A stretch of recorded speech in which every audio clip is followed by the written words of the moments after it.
नमस्कार मंडळी, आपले खूप खूप स्वागत आहे तन्वीज रसोई या यूट्यूब चॅनलमध्ये. तर तुम्ही आपला आजचा थंबनेल तर बघितलाच असेल. मेथीच्या भाजीमध्ये गव्हाचे पीठ घालून आठवडाभर टिकणारा पौष्टिक पदार्थ तयार बघितल्यावर 100% करणार गॅरंटी. त्यामुळे नक्की काय बनवलं असेल हे बघण्यासाठी व्हिडिओ कुठेही स्किप न करता शेवटपर्यंत नक्कीच बघा. चला तर थेट रेसिपीकडे वळूया. तर सुरुवातीला मी 2 वाटे होतील एवढी बरोबर मेथी घेतलेली आहे. मेथीची फक्त वरचीच पानं तोडून घेतलेली आहेत. या ठिकाणी देठं घेतलेली नाही आहे. तर सुरुवातीला ही मेथी स्वच्छ अशी धुवून घेऊया. एक 5 ते 10 मिनिटं आपल्याला ही अशीच पाण्यामध्ये ठेवून द्यायची आहे, म्हणजे जर माती वगैरे काही असेल तर निघून जाईल. 5 ते 10 मिनिटं झाल्यानंतर पुन्हा सर्व भाजी व्यवस्थित अशी धुवून घ्यायची आणि त्यातलं पाणी काढून घ्यायचं आहे. आता आपण त्यासाठी पुढची तयारी काय आहे ते बघून घेऊया. तर यासाठी मी 4 ते 5 हिरव्या मिरच्या घेतलेल्या आहेत, 10-12 पाकळ्या लसूण घेतलेलं आहे, 1 इंच आलं घेतलेलं आहे, अर्धा चमचा ओवा घेतलेला आहे, 1 चमचा तीळ घेतलेले आहे, हिंग सुद्धा एक अर्धा चमचा घेतलेला आहे, लाल तिखट म्हणजे मिरची पावडर ही 1 चमचा घेतलेली आहे, पिठी साखर घेतलेली आहे 1 चमचा, कसुरी मेथी एक छोटा चमचाभर घेतलेली आहे, चवीपुरते मीठ घेतलेले आहे, अर्धा चमचा हळद घेतलेली आहे, तसेच 1/4 कप एवढी बारीक कापलेली कोथिंबीर घेतलेली आहे आणि तेल घेतलेले आहे. तसेच अजून काही साहित्य घेतलेले आहे. आपण मगाशी मेथीची भाजी भरून घेतलेली जेवढी भाजी तेवढंच आपण येथे गव्हाचं पीठ घेतलेले 2 वाट्या भरून.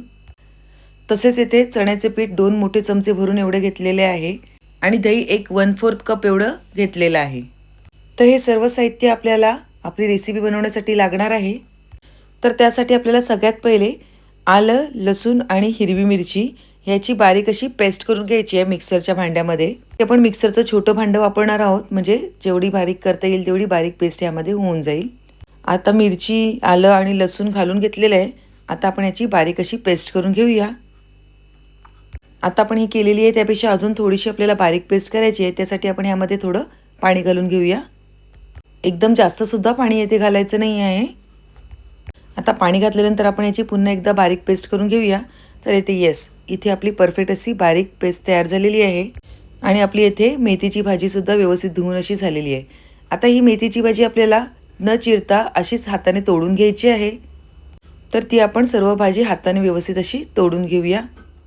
मेथीची भाजी सुरीने चिरण्यापेक्षा हाताने जेव्हा आपण तोडतो ना, तेव्हा त्या भाजीला चवसुद्धा खूप छान येते.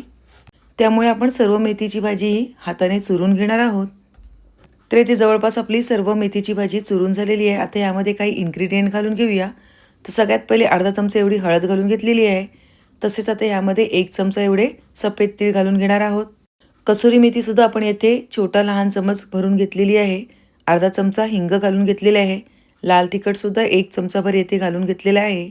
पिठी साखरसुद्धा 1 चमचा घालून घेतलेली आहे. चवीपुरते मीठ घालून घेऊया.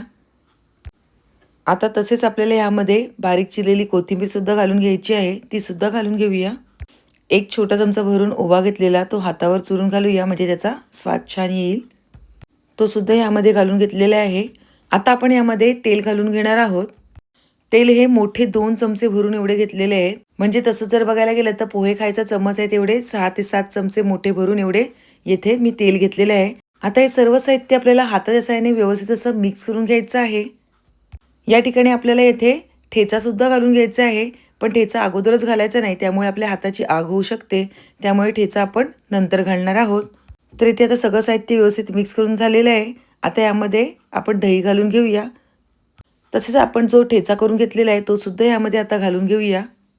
व्यवस्थित असं सर्व मिक्सरच्या भांड्याला लागलेला आपण ठेचासुद्धा काढून घेऊया आणि मिक्सरमधला सुद्धा ठेचा सगळा व्यवस्थित काढून घेऊया. ठेचा व्यवस्थित काढून झाल्यानंतर पुन्हा आपल्याला हे सर्व साहित्य व्यवस्थित असं मिक्स करून घ्यायचं आहे. तर सर्व साहित्य व्यवस्थित असं मिक्स करून घेऊया आणि त्यानंतर आपल्याला ह्यामध्ये आपले मेन इन्ग्रेडियंट घालून घ्यायचे आहेत. आता आपण यामध्ये 2 मोठे चमचे भरून बेसन जे घेतलेलं आहे ते सुद्धा घालून घेणार आहोत आणि 2 वाटी जे गव्हाचं पीठ घेतलेलं ते सुद्धा यामध्ये घालून घेणार आहोत. सर्व साहित्य आपल्याला थोडं थोडं करून घालायचं आहे, म्हणजे जेवढं पाणी होईल ते आपल्याला हळूहळू समजेल. अगोदरच ह्यामध्ये जे पाणी सुटलेलं आहे किंवा आपण जे तेल ह्यामध्ये घातलेलं आहे ते व्यवस्थित सोक होईल ह्याप्रमाणे आपल्याला थोडं थोडं पीठ ॲड करून घ्यायचं आहे यामध्ये आणि थोडं थोडं घालून व्यवस्थित असं घट्टसर आपल्याला गोळा पिठाचा तयार करायचा आहे. तर यामध्ये आता आपल्याला थोडंसं पाणी जे लागणार आहे ते मी मिक्सरमध्ये जे आपलं वाटण होतं त्यामध्येच थोडंसं पाणी घेतलेलं आहे आणि तेच पाणी मी येथे वापरलेलं आहे. एकदम जास्तसुद्धा पाणी घ्यायचं नाही आहे, आपल्याला घट्टसर गोळा असा तयार करून घ्यायचा आहे. तर येथे आपला मस्तपैकी छान असा गोळा तयार झालेला आहे. तर त्यावर आपण थोडंसं तेल घालून घेऊया आणि पुन्हा सर्व गोळा व्यवस्थित असा मळून घेऊया. मस्तपैकी मऊसूत असा गोळा तयार झालेला आहे. तर मगातपासून मी तुम्हाला या रेसिपीचे नाव सांगितले नव्हते. तर आज आपण येथे मेथी आणि गव्हाच्या पिठापासून आठवडाभर टिकणारे मेथीचे थेपले बनवणार आहोत. खूप छान, सोपी आणि पौष्टिक अशी ही रेसिपी आहे. शिवाय हे थेपले आठवडाभर सुद्धा टिकून राहतात. त्यामुळे थेपले एकदा केले ना तर तुम्ही आठवडाभर सुद्धा खाऊ शकता. तसेच प्रवासामध्ये सुद्धा घेऊन जाऊ शकता. अजिबात खराब होत नाही आणि छान मऊसूत असे आपले थेपले तयार होतात. तर मी येथे सुरुवातीला 5 पिठाचे गोळे करून घेतलेले आहेत. तर हे सर्व आपल्याला गोळे पहिले लाटून घ्यायचे आहेत. तर हे गोळे आपण लाटून घेऊया. शिवाय हे मेथीचे थेपले आपल्याला लाटून घेताना पातळसर असे लाटून घ्यायचे आहेत. त्यामुळे थेपले आठवडाभर आपले छान असे टिकून राहणार आहेत आणि मऊसूत सुद्धा राहणार आहेत. तसेच तुम्ही जर आपल्या चॅनलवर नवीन असाल तर आपल्या या चॅनलला म्हणजेच तन्वीज रसोई या यूट्यूब चॅनलला लाईक, शेअर आणि सबस्क्राईब करायला अजिबात विसरू नका. तसेच बाजूला असलेल्या बेल आयकॉनवर प्रेस करायला विसरू नका. म्हणजे जेव्हा जेव्हा मी काही नवीन पदार्थ बनवेल त्याचे सगळ्यात पहिले नोटिफिकेशन तुम्हाला येईल. तर आपल्याला थोडंसं पीठ घेऊन हे थेपले जेवढे पातळ लाटता येतील तेवढे आपण पातळ लाटून घेणार आहोत. तर येथे आपला एक थेपला लाटून झालेला आहे. त्याच्यानंतर आपण असाच एक दुसरा थेपलासुद्धा पातळ असा लाटून घेऊया. थेपले लाटून झाल्यानंतर आपल्याला एका प्लेटमध्ये ठेवून द्यायचे आहेत. त्यासाठी आपण पहिले ताटावर पीठ घालून घेणार आहोत. त्यामुळे आपले थेपले ताटाला चिटकणार नाहीत. ताटामध्ये थेपले टाकल्यानंतर ह्यावर थोडंसं पुन्हा पीठ भुरभुरून घेणार आहोत आणि सर्व जे होणार आहेत थेपले ते सर्व एकावर एक असे ठेवून घेणार आहोत. तर इथे आपला तिसरासुद्धा थेपला तयार झालेला आहे. तो सुद्धा आपण प्लेटमध्ये व्यवस्थित असा ठेवून घेऊया. जेवढे आपल्याला पातळ लाटता येतील तेवढे आपल्याला हे थेपले पातळ असे लाटून घ्यायचे आहेत.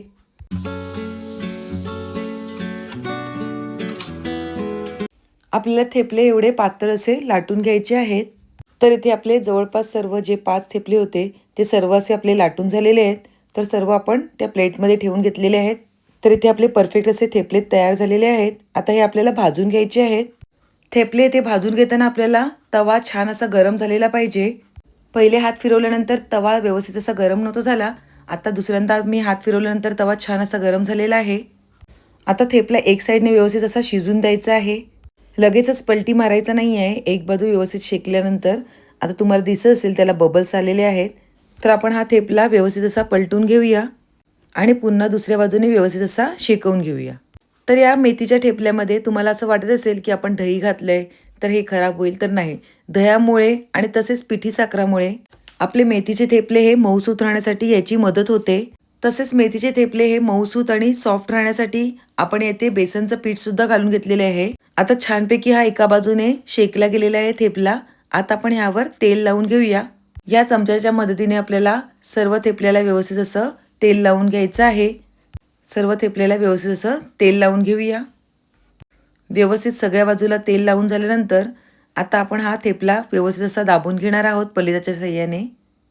तर हा थेपला सर्व बाजूने व्यवस्थित असा शेकवून घेऊया. आता दुसऱ्या बाजूला सुद्धा आपल्याला येथे तेल लावून घ्यायचं आहे. तसेच आपण पीठ मळताना तेलाचा सुद्धा भरपूर वापर केलेला आहे. त्यामुळे आपले थेपले हे आठवडाभर छान असे राहणार आहेत किंवा ते खराब होणार नाहीत. तर इथे आपला पहिला थेपला तयार झालेला आहे. तो आपण टोपल्यामध्ये हवेशीर असा ठेवून देऊया. अशाच प्रकारे आपल्याला दुसरे सर्व थेपले सुद्धा तयार करून घ्यायचे आहेत. थेपला टाकल्या पलटायचा नाही आहे. तर एक बाजू व्यवस्थित शेकवून झाल्यानंतर आपल्याला ती हळूहळू अशी फिरवून घ्यायची आहे. म्हणजे ती एका बाजूने व्यवस्थित अशी शिजली जाईल. आणि एक बाजू व्यवस्थित अशी शेकल्यानंतर आपल्याला ही पलटी मारून घ्यायची आहे. म्हणजेच त्याला बबल्स आलेले सुद्धा आपल्याला येथे दिसतात. तर मस्तपैकी आपली खालची बाजू झालेली आहे. आता दुसरी बाजूसुद्धा आपल्याला छान अशी शेकवून घ्यायची आहे आणि छान व्यवस्थित असं तेल लावून घ्यायचं आहे आणि आपले थेपले सर्व तयार करून घ्यायचे आहेत. किती छान, सोपी आणि पौष्टिक रेसिपी आहे की नाही. शिवाय आठवडाभर टिकणारी सुद्धा आहे आणि आपण प्रवासामध्ये सुद्धा घेऊन जाऊ शकतो. तसेच ज्या वर्किंग वुमेन आहेत आणि त्यांची मुलं स्कूलमध्ये जाणारी असतील तर आदल्या दिवशी सुद्धा हे थेपले आपल्याला तयार करून ठेवता येतील. म्हणजे त्यांची घाई होणार नाही. तर सर्व थेपले आपण करून घेऊया.